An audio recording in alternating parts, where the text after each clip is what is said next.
জীবন এক বহমান নদী। সেই নদীতে কখনো থাকে শান্ত স্রোত, আবার কখনো ওঠে ঢেউ। আমরা প্রত্যেকেই জীবনের কোনো না কোনো সময়ে এসে এই দুশ্চিন্তার জালে জড়িয়ে পড়ি। ভবিষ্যৎ কি হবে? আমার কি ক্ষতি হবে? আমি কি সফল হতে পারবো? এই সমস্ত প্রশ্ন আমাদের মনকে অশান্ত করে তোলে। কিন্তু এই গভীরতম দুশ্চিন্তা থেকে মুক্তির পথ কি? প্রায় 5000 বছর আগে এক যুদ্ধক্ষেত্রে মানব জীবনের এই গভীর সমস্যার সমাধান দিয়েছিলেন স্বয়ং ভগবান শ্রীকৃষ্ণ। তিনি তার সখা অর্জুনকে যে দিব্য জ্ঞান দান করেছিলেন তাই হলো শ্রীমদ্ ভগবদ্ গীতা। গীতাই হলো দুশ্চিন্তা থেকে মুক্তির একমাত্র উপায়। আসুন আমরা সেই অমৃত উপদেশের কয়েকটি মূল স্তম্ভকে আজ মনোযোগ দিয়ে শ্রবণ করি এবং নিজেদের জীবনে তা ধারণ করার চেষ্টা করি। শ্রীকৃষ্ণের প্রথম এবং প্রধান উপদেশটি হল কর্মযোগ।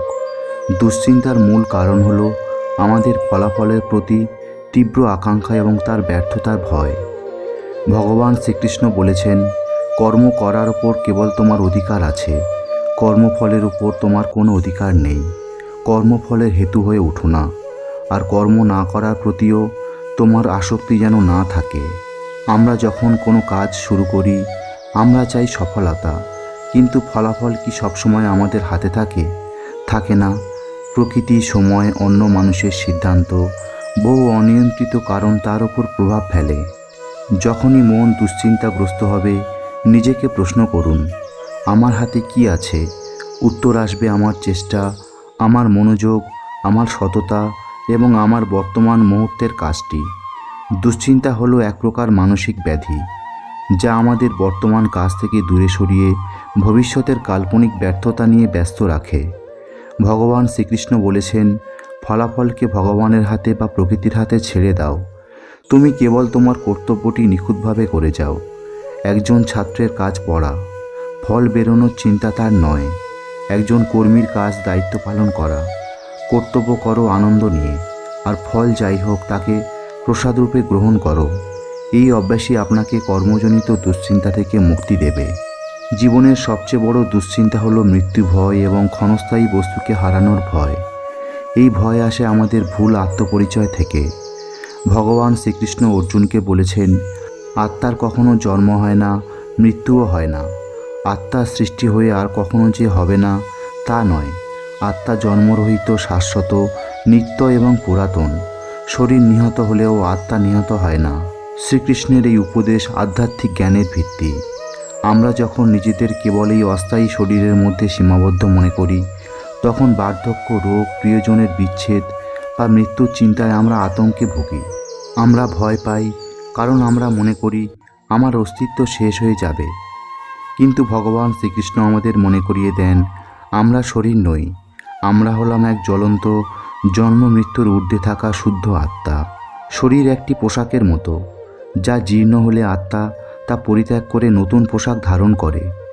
দুশ্চিন্তার মুহূর্তে নিজেকে স্মরণ করান, আমি এক চিরন্তন সত্তা। এই শরীর, এই সম্পর্ক সবই ক্ষণস্থায়ী। যখন এই সত্যটি মনের গভীরে প্রবাহিত হয়, যা সত্য তার বিনাশ নেই, আর যা বিনাশী শরীর ও সম্পর্ক তার স্থায়িত্ব নেই, তখনই হারানোর ভয় কমে যায়। এই জ্ঞানই আমাদের জীবনের শোক, মোহ এবং ভয়কে চিরতরে দূর করে দেয়। দুশ্চিন্তা হলো মনের ভারসাম্যহীনতা। জীবনে যখন অপ্রত্যাশিত কিছু ঘটে তখনই মন বিচলিত হয়। শ্রীকৃষ্ণ এই সমস্যার সমাধান দিয়েছেন সমত্ব এবং স্থিতপ্রজ্ঞা ধারণার মাধ্যমে। সাফল্য এবং ব্যর্থতায় সমভাবাপন্ন হয়ে যোগমুক্ত হও। এই সমত্ব বা সমভাবকেই যোগ বলা হয়। যোগ মানেই হলো সমত্ব বা ভারসাম্যের সঙ্গে জীবনযাপন করা। দুশ্চিন্তা দূর করার অর্থ হলো আমরা যেন জীবনের দ্বন্দ্বে যেমন সুখ, দুঃখ, লাভ, ক্ষতি, মান, অপমান একই রকম স্থির থাকতে পারি। যদি আপনি সুখে খুব উচ্ছ্বসিত হয়ে পড়েন, তবে দুঃখ এলে স্বাভাবিকভাবেই খুব ভেঙে পড়বেন। দুশ্চিন্তা মুক্ত মানুষ হলেন স্থিতপ্রজ্ঞা, যিনি বাইরে থেকে আসা কোনো ঘটনা দ্বারা ভিতরে বিচলিত হন না। তিনি জানেন এই সবই হলো কালের খেলা, সময়ের চক্র। দুঃখে যার মন উদ্বিগ্ন হয় না, সুখে যার স্পৃহা থাকে না, এবং যিনি আসক্তি, ভয় ও ক্রোধ থেকে মুক্ত, তিনি স্থিতপ্রজ্ঞ বা স্থির বুদ্ধি ব্যক্তি। দুশ্চিন্তা তখনই আসে যখন আমরা সুখকে ধরে রাখতে চাই এবং দুঃখকে ফেলে দিতে চাই। স্থিতপ্রজ্ঞ ব্যক্তি দুটিকেই জীবনের অনিবার্য অংশ হিসেবে দেখেন। বৃষ্টি যেমন আসবে, রোদও তেমন উঠবে। এই প্রাকৃতিক সত্য মেনে নিলে মন শান্ত হয়। যখন আপনি জীবনের সব পরিস্থিতিকে একইভাবে দেখতে শুরু করবেন, তখন কোনো ঘটনাই আর আপনার মনে গভীর ক্ষতের সৃষ্টি করবে না। ভগবান শ্রীকৃষ্ণের পরম উপদেশ হল সর্বতোভাবে তার চরণে আত্মসমর্পণ করা, অর্থাৎ শরণাগতি। নিজের সীমিত শক্তি নিয়ে যখন আমরা জীবনের অনন্ত সমস্যাগুলির মোকাবিলা করতে যাই, তখন ওই দুশ্চিন্তা এবং দুর্বলতা গ্রাস করে। কিন্তু যখন আমরা সেই পরম শক্তির ওপর সম্পূর্ণভাবে ভরসা রাখি, তখন এক গভীর শান্তি অনুভূত হয়।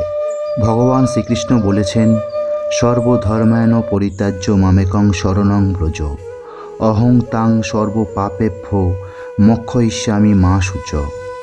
সমস্ত প্রকার ধর্ম পরিত্যাগ করে কেবল আমারই শরণাপন্ন হও, আমি তোমাকে সমস্ত পাপ থেকে মুক্ত করব। তুমি শোক করো না। এটি হলো শ্রীকৃষ্ণের চূড়ান্ত আশ্বাস। যখন আপনি জানেন যে এই মহাবিশ্বের চালক আপনার দায়িত্ব গ্রহণ করেছেন, তখন আপনার ব্যক্তিগত দুশ্চিন্তাগুলি আপনা আপনি ছোট হয়ে যায়। শরণাগতি মানে হাত গুটিয়ে বসে থাকা নয়, বরং নিজের কর্তব্য করার পর ফলাফলের ভার পরমেশ্বরের ওপর ছেড়ে দিয়ে শান্ত হওয়া। দুশ্চিন্তা হলো আত্মবিশ্বাসের অভাব। শরণাগতি হলো সেই পরম আত্মবিশ্বাসের জন্ম, যা আমাদের মনে করিয়ে দেয় আমি একা নই, আমার রক্ষক স্বয়ং ভগবান। এই জ্ঞানই আমাদের সকল ভয় থেকে মুক্তি দিতে পারে। আজ আমরা শ্রীকৃষ্ণের অমৃত উপদেশ শুনলাম। কর্ম করো কিন্তু ফলের চিন্তা না করে। নিজেকে শরীর নয় আত্মা মনে করো এবং জীবনের দ্বৈততাকে সমানভাবে গ্রহণ করো। এই উপদেশগুলি কেবল শাস্ত্রীয় আলোচনা নয়, বরং দুশ্চিন্তাগ্রস্ত জীবনে প্রয়োগ করার পথ। আজ থেকে যখন দুশ্চিন্তা আসবে, একবার চোখ বন্ধ করে মনে করি, আমার অধিকার কেবল কর্মে, ফলে নয়, এবং আমি এক শাশ্বত আত্মা। এই জ্ঞান আপনার জীবনকে শান্তিময় করুক। রাধে রাধে। আজকের ভিডিওটি এখানেই শেষ করলাম। প্রিয় শ্রোতা বন্ধুরা, যদি আজকের এই ভিডিওটি দেখে আপনি সমৃদ্ধ হন, তাহলে অবশ্যই একটি লাইক করার অনুরোধ করব। আর তার সাথে যদি আপনি আমাদের এই চ্যানেলের নতুন শ্রোতা হয়ে থাকেন, তাহলে অবশ্যই চ্যানেলটিকে সাবস্ক্রাইব করে রাখুন। সবাই ভালো থাকুন, সুস্থ থাকুন। মঙ্গলময় শ্রীকৃষ্ণের কৃপায় আপনার জীবন আরও সুন্দর ও সার্থক হয়ে উঠুক। রাধে রাধে। জয় শ্রীকৃষ্ণ।